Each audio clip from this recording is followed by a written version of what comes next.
Missions Pulse. Know God's heart, join his mission. Let's go back to the 60s. Okay. How did you first of all come to faith? And I mean, because I'll pause right there and say, you founded an organization that has had a tremendous impact on the world. You may or may not see it that way. I think there's much more to do. There's frontiers everywhere. I mean, that is frontier peoples yet to be touched by the gospel. But really, God has used you in a remarkable way, and I'm so blessed by that. How did it all begin? Well, I became a Christian at the end of high school, and the family that led me to the Lord said, you need to go to a Christian college. I said, what's a Christian college? I was hoping to go to Princeton and be a lawyer. And they shuffled me off to Wheaton College in Chicago, and I was planning to major in history and be a lawyer. But I got invited to an all-night prayer meeting by a couple of the students, and it was going to be down at Moody Bible Institute, 30 miles away. And I thought, well, I've never been there, but I'll meet some nice girls and get some coffee and donuts. What else do you do at a prayer meeting?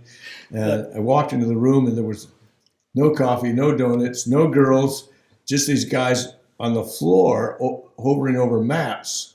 And a skinny guy named George Verwer, 21 years old, I was 19, was leading the prayer meeting. And I thought I'd go over and meet him. And I held out my hand to shake his hand. He didn't shake my hand, but he stuck his finger in my face. He said, "What country are you claiming, brother?"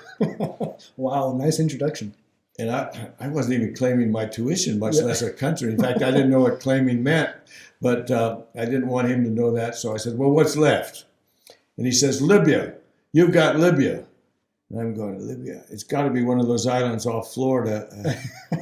Yeah, your geography is not that strong at the time, it seems like. No interest in ever leaving the United States. Yeah.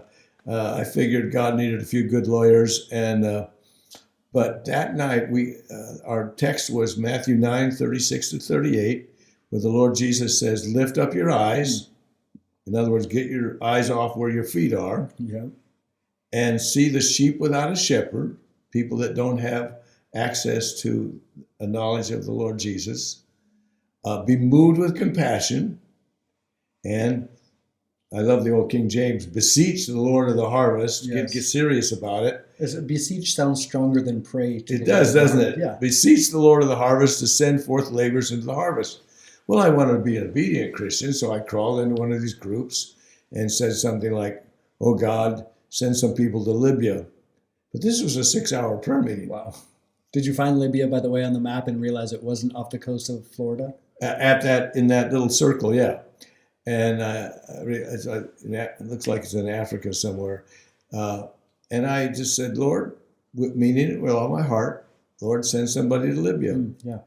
And that very night, I sensed God saying, "I'm inviting you to be on my team." Wow. And I was scared. I wasn't scared of the Muslims because they weren't nasty then, or we didn't know about it anyway. I was scared I'd have to marry a lady that had her hair up in a bun with a doily on the top. And my. And you'd be walking around, of course, in a pith helmet, Yeah, perhaps right. surrounded by candles. And that's sort of my stereotype. Yep. And I thought, oh no, Lord, really? And then I remembered this cute little redhead that I'd met a year before on a freshman retreat, who said she was studying pre-med to be a medical doctor to Muslim women because you know that many of the conservative Muslim men won't allow their wife or daughter to be seen by a male doctor.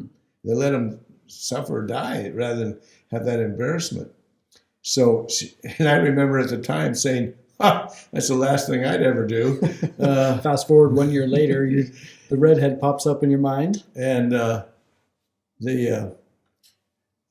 I went and found her in the library, and I said, "Hey, how would you like to go with me to the air world?" And she just looked up, turned around, and ignored me. And I thought, well, good, a challenge.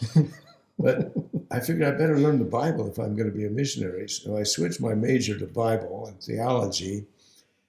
And then they wanted 3 years of Greek. And I thought, I just couldn't get into unspoken language. probably it wouldn't have impacted your life tremendously over the years in the Arab world anyway. Well, right? but I was failing it. So I thought, I'm not going to be able to be a missionary. I'm failing Greek. And they said, don't worry, we'll get you a tutor. Show up at this room at this time. So I did. And there's that cute little redhead. No way. Really? So I always say, I didn't get the Greek, but I got the tutor.